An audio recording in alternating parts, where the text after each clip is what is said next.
Welcome to Sahara creations. ஒரு குருகுலத்தில் ஒரு பையன் வந்து, குருவே எனக்கு பாடம் சொல்லி கொடுங்க குருவே அப்படின்னு. சரி வாப்பா அப்படின்னு சொல்லி ஒரு நாள் ஒரு பாடம் சொல்லி கொடுத்தாராம். இல்லை குருவே, எனக்கு நீங்கள் நிறைய ஒரே சமயத்தில் சொல்லி கொடுங்க அப்படின்னு. சரி இங்கே வாப்பா அப்படின்னு சொல்லி ஒரு 10 கோழி குஞ்சு அடைச்சிருக்கிற ஒரு கூடையை காமிச்சிட்டு அதை திறந்த உடனே எல்லா கோழியும் வெளில வந்தோடனே திருப்பி இது எல்லாத்தையும் ஒன்றா அடைய அப்படின்னு ஒரு திசையில் போகும்போது அந்த 10 கோழி குஞ்சு அவனால் எடுக்க முடியலையாம்.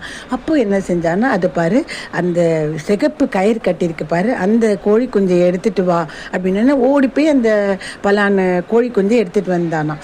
அப்போது குரு சொன்னாராம், இது மாதிரி தான்ப்பா பாடமும். ஒரு செயலை செய்யும் பொழுது அந்த செயலை நிதானமாக செய்யணும். 10 செயலை ஒரே சமயம் செய்யும் பொழுது நம்மளால் எந்த செயலுமே முழுமையாக செய்ய முடியாது. ஸோ நிதானமே பிரதானம் அப்படின்னு சொன்னாராம்.